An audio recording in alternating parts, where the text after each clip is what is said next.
Hello friends, welcome back to our channel friendly doctor.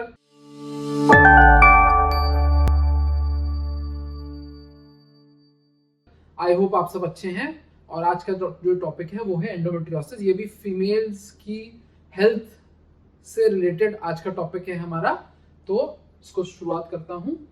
तो दोस्तों, endometriosis क्या मतलब एक फीमेल रिप्रोडक्टिव ऑर्गन की बीमारी होती है। तो इसको एंडोमेट्रियोसिस समझने के लिए इंपॉर्टेंट होता है कि इस बीमारी का ओरिजिन कहाँ से हो रहा है। तो बीमारी का ओरिजिन हो रहा है एंडोमेट्रियम, जैसे कि नाम में लिखा है एंडोमेट्रियोसिस, यानी कि एंडोमेट्रियम होता है।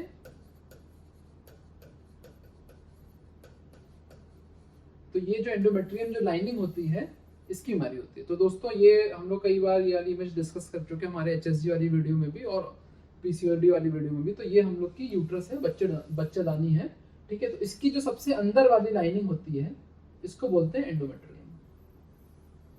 अमूमन इसकी थिकनेस 3 mm बहुत पतली होती है, 3 mm से लेके 12-15 mm तक ये जा सकती है, ठीक है। तो ये जो थिन लाइनिंग होती है बच्चेदानी की, जो सबसे की अंदर की जो लेयर होती है, इसको एंडोमेट्रियम बोलते हैं। यही जब एंडोमेट्रियम, अब इसको समझना थोड़ा सा, जब जो ये बीमारी होती है शुरुआत होती है जब जो आज जो फीमेल है वो जब पेट में होती है, यानी कि वो जब बन रहा होता है, जब वो एज अ फीटस होता है, जब वो बन रहा होता है। तो ये जो एंडोमेट्रियम के जो सेल्स होते हैं छोटे छोटे, ये जो सेल्स जो 3 mm से 12 mm की थिकनेस जो में जो सेल्स लगे होते हैं छोटे छोटे छोटे, ये सेल्स इधर उधर स्प्रेड हो जाते हैं। यानी कि कोई सेल यहाँ डिपॉजिट हो जाता है, कोई सेल यहाँ डिपॉजिट। ये ओवरीज हैं, ठीक है। ये फैलोपियन ट्यूब है, ट्यूब्स हैं, ये ओवरीज हैं, ठीक है। इसी ट्यूब की जो बंद हो रही थी और हम लोग टेस्ट जो करा रहे थे ट्यूब को देखने, वो HSG टेस्ट था। तो यही कहीं ट्यूब के पास डिपॉजिट हो गया, कहीं बच्चेदानी के बगल में डिपॉजिट हो गया, कहीं ओवरीज में डिपॉजिट हो गया। तो ये जो एंडोमेट्रियल जो टिश्यू होता है, ये अलग अलग अलग जगह जो डिपॉजिट हो जाता है, इसी समस्या को कहते हैं एंडोमेट्रियोसिस। तो दोस्तों, ये यूट्रस ऐसे देख रहे थे हम लोग, यूं देख रहे थे, ठीक है। ये अल्ट्रासाउंड की इमेज है, ऐसे यूट्रस था, इसमें ये थोड़ा सा ऐसे घुमा हुआ है। तो ये जो बीच वाली जो लाइन है, जो आपको चमकदार थोड़ी सी दिख रही है, ब्राइट जो दिख रही है, ये एंडोमेट्रियम है, ठीक है। ये पूरी बच्चेदानी है, जैसे इसमें ये बच्चेदानी थी, ये जो लाइनिंग थी ये एंडोमेट्रियम की थी। तो ये अल्ट्रासाउंड इमेज में ऐसे ये एंडोमेट्रियम की लाइनिंग ये दिखती है। तो दोस्तों, एंडोमेट्रियम, अब जो नॉर्मल एंडोमेट्रियम होता है उसका फंक्शन हमें समझना जरूरी है, क्योंकि जो बीमारी होती है वो भी इसी से लिंक होती है। तो एंडोमेट्रियम का फंक्शन क्या होता है? इसका फंक्शन होता है कि बच्चा जो, जब फीटस जो बनता है, जो कुछ ही सेल्स का होता है, 4 सेल 6 सेल 8, जब वो इम्प्लांट हो रहा होता है, तो उसको जो बच्चे का जो सेल्स जो होते हैं जिससे बच्चा बनता है, जाइगोट जिसको बोलते हैं, तो वो ये, जैसे कि ये यूट्रस था, ये एंडोमेट्रियम था, ये यहाँ पे जाके इम्प्लांट होता है, मतलब यहाँ पे जाके फिक्स होता है, ठीक है। तो ये रोल होता है एंडोमेट्रियम का। जब ये फिक्स हो जाएगा तो सारा न्यूट्रिशन जो बच्चेदानी है वहां से मिलेगा थ्रू द एंडोमेट्रियम।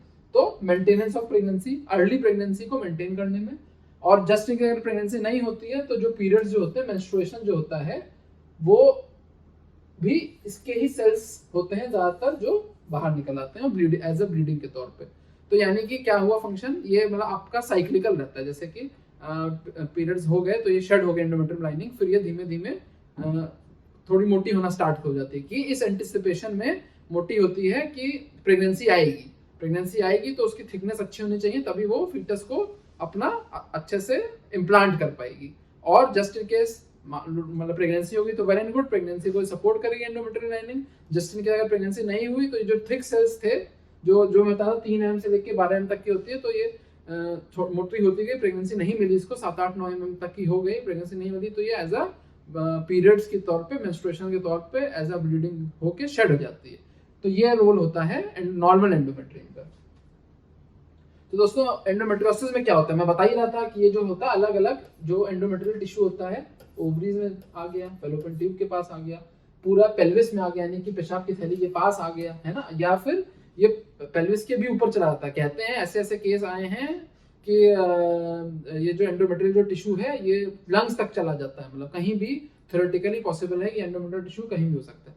तो दोस्तों, अब इसमें सिम्टम्स भी इसी की वजह से होते हैं, ठीक है। जो मैं बता रहा था कि अब जब इस जो एंडोमेट्रियल टिश्यू अगर अलग टाइप पे है, तो जब पीरियड्स, जब ये आपका धीमे धीमे धीमे धीमे जो एंडोमेट्रियम, जैसे यूट्रस की जब स्वेलअप हो रही होगी तो ये टिश्यू भी, जो एबनॉर्मल टिश्यू है, भी मोटा होता जाएगा। ठीक है, जब यहाँ पे पीरियड्स के टाइम ब्लीडिंग हो जाएगी, शेड हो जाएगा, तो ये भी टिश्यू अचानक से रप्चर होने लगा। तो इसी वजह से इसके सिम्टम्स आते हैं, एंडोमेट्रियोसिस के सिम्टम्स इसी वजह से आते हैं। तो दोस्तों प्रॉब्लम क्या होती है, जो एबनॉर्मल जो टिश्यू जगह जगह आ जाता है, ये एक एमआरआई की इमेज है, ये जैसे बच्चेदानी है, ये इधर उधर जाके बच्चेदानी के पीछे चिपक गया, आपस में ये एंट्रैप कर देता है। ये से ये बच्चेदानी है, ये टिश्यू, ये एंडोमेट्रियल टिश्यू है, इधर उधर बच्चेदानी के बाहर है। ठीक है, जो बच्चेदानी अंदर होना चाहिए था, यहाँ कहीं होना चाहिए था, बच्चेदानी के बाहर आ गया, तो ये जगह जगह आपस में चिपका लेता है। जैसे कि यहाँ पे ये पेल्विस है, अलग अलग यहाँ ब्लड वेसल से चिपक गया, इससे बच्चेदानी से चिपक गया, तो आपस चिपक जाता है, स्कारिंग कर देता है। ठीक है, इधर उधर खिंचाव कर देता है, इसी की वजह से सिम्टम्स आते हैं। तो दोस्तों क्या क्या सिम्टम्स आते हैं एंडोमेट्रियोसिस की जो बीमारी होती है, उसमें क्या क्या सिम्टम्स आते हैं। पीरियड्स के टाइम बहुत पेन होगा, जैसे कि बता रहा था कि जो टिश्यू बच्चेदानी के अंदर होना चाहिए था वो बाहर आ गया, वो ओवरीज में आ गया, फैलोपियन ट्यूब में आ गया, और फिर वो उसके अंदर ब्लीडिंग हो रही है, यानी कि जगह जगह ब्लीडिंग वाली गांठें बन जाती हैं, ब्लड फिल्ड गांठें बन जाती हैं, तो वो बहुत पेनफुल होती हैं। तो उसकी वजह से पीरियड्स के टाइम, और ये गांठें जो सबसे बड़ी कब होंगी, धीमे धीमे धीमे धीमे बड़ी होती जाएंगी, और पीरियड्स के जस्ट पहले ये एकदम से अचानक से रप्चर होंगी। तो ये पीरियड्स के टाइम पेन होगा, इंटरकोर्स के टाइम पेन हो सकता है। ठीक है, जब ये डिपॉजिट जो है जगह जगह जो छोटी छोटी ब्लड की जो गांठें हैं, ये रेक्टम या बाउल के पास, यानी कि आंतों के पास भी हो सकती है, तो बाउल में दर्द होगा। जहाँ तक कि पेशाब की थैली पे भी डिपॉजिट हो सकती है, तो पेशाब की थैली में भी दर्द, पेशाब करने में दर्द हो सकता है। ठीक है, ब्लीडिंग बहुत ज्यादा हो सकती है, जो मैंने बता ही दिया। सबसे इंपॉर्टेंट है इनफर्टिलिटी, यानी कि बच्चा ना होने का ये बहुत ही कॉमन कॉज है। ठीक है, बच्चा इनफर्टिलिटी का बहुत कॉमन कॉज है और ट्रीटेबल कॉज है। क्यों होगा, जो मैं बता रहा था, जो फेलोपियन ट्यूब्स की जो बारे में बात कर रहा था, जो मैं स्कारिंग की बात कर रहा था कि फेलोपियन ट्यूब्स इधर उधर आपस में चिपक जाएंगी, ओवरीज में कोई गांठ बन जाएगी, वो इधर उधर चिपक जाएगी, तो फेलोपियन ट्यूब एक तरीके से ब्लॉक हो जाएंगी। ठीक है, जिसके थ्रू जहाँ पे फर्टिलाइजेशन होता है वो ट्यूब भी ब्लॉक हो जाएंगे। आप लोग जानते होंगे ट्यूब ब्लॉक हो गई, हमारा बच्चा नहीं हो पा रहा। ठीक है, जिसके बारे में टेस्ट में भी बताया था मैंने। तो इसी कारण की वजह से इनफर्टिलिटी हो जाती है। और general fatigue, diarrhoea, constipation, bloating, nausea, ये सब भी हो सकता है इसकी वजह से। और मैं आपको बहुत एक इंटरेस्टिंग अपना पेशेंट का भी केस बताता हूँ। उसको बचपन में था एंडोमेट्रियोसिस, शुरू से रहा होगा, तो उनके पूरे बहुत जगह जगह कई सारी गांठें बनी हुई थी बच्चेदानी के चारों तरफ, तो उनको बच्चा नहीं कंसीव हो रहा था। ठीक है, तो उन्होंने आईवीएफ के माध्यम से बच्चे कंसीव किए, ट्विंस हुए उनके, सब ठीक था, कोई दिक्कत नहीं थी। फिर अब वो 35-38 ईयर्स की हो गई, तो उनको एंडोमेट्रियोसिस चल ही रहा था। फिर उनका जो बच्चे जो हुए वो सिजेरियन के थ्रू हुए, तो उसी स्कार पे, यानी कि जो चीरा जो लगाया गया उस पे एंडोमेट्रियोसिस का टिश्यू जाके डिपॉजिट हो गया। तो उनके पेट के ऊपर, मतलब ऊपर जहाँ पे जो त्वचा होती है उसके जस्ट नीचे इतनी बड़ी गांठ बन गई। ठीक है, तो उसको कैंसर की तरह सोच लिया गया। ठीक है, तो उसकी और जांचें करी गई, तो उसको पता चला तो एंडोमेट्रियोसिस ही की बीमारी थी, जो उनकी त्वचा पे भी आ गई थी। तो ये ऐसी बीमारी होती है, इतना कंफ्यूजन क्रिएट करती है। तो दोस्तों जो पेन होता है एंडोमेट्रियोसिस का वेरिएबल होता है, ऐसा नहीं है कि ज्यादा बड़ी गांठ होगी ज्यादा दर्द होगा। कई बार छोटी गांठ में बहुत दर्द होता है, ऐसी गांठें होती है जो दिखती भी नहीं है, मतलब पता नहीं चलता है, तो उनमें बहुत ज्यादा दर्द हो सकता है, और ये बहुत ज्यादा कंफ्यूज होती है। अभी मैं बता दूं, जो केस कैंसर से कंफ्यूज हो जाती है, किसी भी टीबी से कंफ्यूज हो जाती है। ठीक है, तो कोई पेल्विक इन्फ्लेमेटरी डिजीज, यानी कि बच्चेदानी की चारों तरफ जो इन्फेक्शन रहता है उससे भी कंफ्यूज हो जाती है। तो इसीलिए कई बार बहुत बार डायग्नोसिस नहीं हो पाती है। बहुत सारी जो फीमेल हैं जिनके बच्चे नहीं हो रहे हैं, वो इस बीमारी से पीड़ित भी हो सकती हैं। ठीक है, अगर आपको पीरियड्स के टाइम बहुत पेन होता है, बहुत ज्यादा एक्सेसिव पेन होता है, तो आप अपना अल्ट्रासाउंड वगैरह करा के देखें, हो सकता है आप भी इस बीमारी से पीड़ित हो। तो दोस्तों मैं जांचों की बात कर ही रहा था, तो क्या क्या इंपॉर्टेंट इन्वेस्टिगेशंस हैं। ब्लड के तो 2 हैं, हीमोग्लोबिन इसलिए कराते हैं कि हीमोग्लोबिन, क्योंकि एक्सेसिव ब्लीडिंग होती है, कहीं हीमोग्लोबिन की कमी तो नहीं है आप में। CA-125 मैं इसलिए बता रहा हूँ, CA-125 कैंसर का टेस्ट होता है। क्यों ये कैंसर से कंफ्यूज होती है, ये एंडोमेट्रियोसिस में भी थोड़ा सा बड़ी होती है। CA-125 की जो वैल्यू होती है, जैसे कैंसर में 1000 के ऊपर चला जाएगा, 500, 1000 चला जाएगा, नॉर्मल से हल्की सी बड़ी एंडोमेट्रियोसिस में भी होती है। तो कई बार सोच लेते हैं कहीं कैंसर तो नहीं है ये, तो कैंसर से कंफ्यूज हो जाता है, तो ये जानकारी होना जरूरी है। कई बार ट्यूबरकुलोसिस की तरह ट्रीटमेंट चला दिया जाता है, CA-125 ट्यूबरकुलोसिस में थोड़ा सा बड़ा होता है, तो ये इस तरह से भी कंफ्यूज जाता है। उसके बाद नेक्स्ट है अल्ट्रासाउंड, एक सस्ता इन्वेस्टिगेशन है और आसानी से अवेलेबल है। अगर अच्छे हाथों में अल्ट्रासाउंड होगा तो एंडोमेट्रियोसिस के बारे में भी जानकारी मिल सकती है। दोस्तों जो MRI की टेस्ट होती है ये बेस्ट होती है। द बेस्ट इसमें जहां भी छोटे छोटे बता रहा था डिपॉजिट आपको बच्चेदानी के चारों तरफ जहां भी होंगे, ट्यूब के ऊपर, ओवरीज के ऊपर, जहां भी कहीं डिपॉजिट होगा, छोटा भी होगा 5 mm 6 mm एकदम में भी होगा, मतलब 1 सेंटीमीटर से छोटा भी होगा तो भी एमआरआई में आपको दिख जाएगा। ठीक है, तो बेस्ट इन्वेस्टिगेट, अगर बोला जाए अगर डाउट है एकदम तो एक जांच जो कराएं, एमआरआई की जांच कराएं, उससे दूध का दूध और पानी का पानी हो जाए एकदम क्लियर।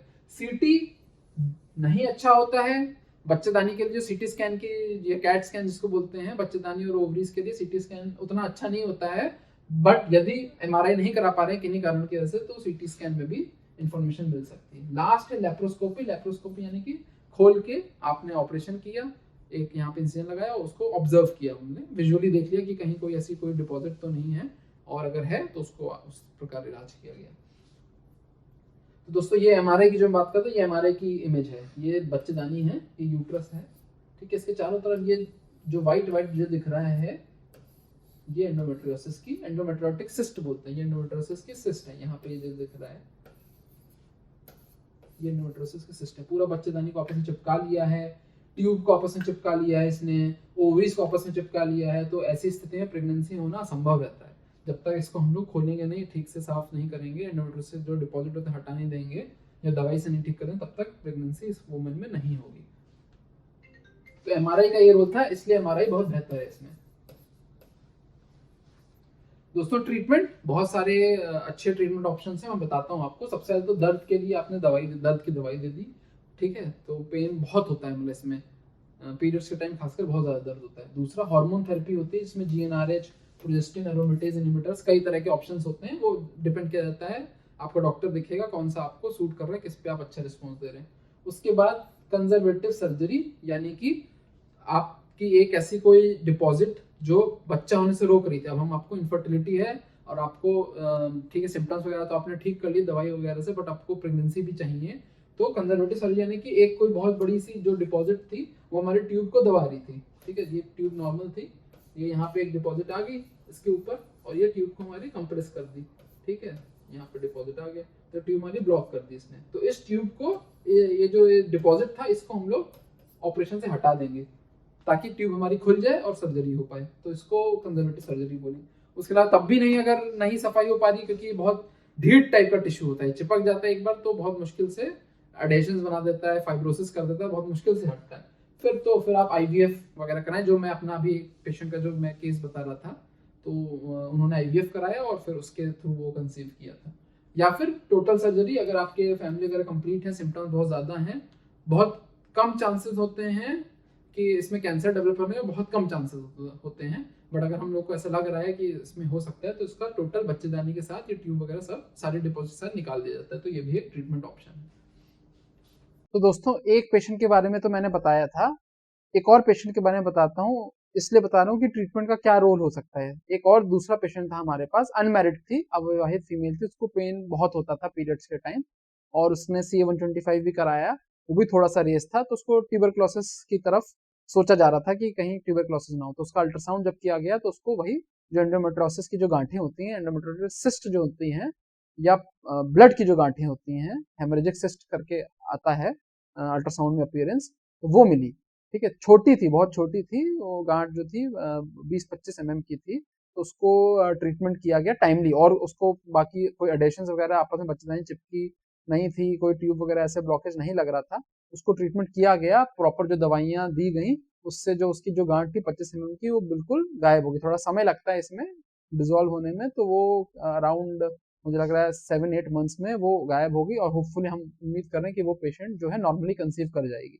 तो ये मेडिसिन का भी अर्ली अगर हम लोग पिक कर लें, उसको सस्पेक्ट कर लें कि एंडोमेट्रियोसिस है, तो बहुत अच्छा रोल है मेडिसिन का। तो फ्रेंड्स मुझे लग रहा है आज का टॉपिक आपको पसंद आया होगा। Stay healthy, stay happy.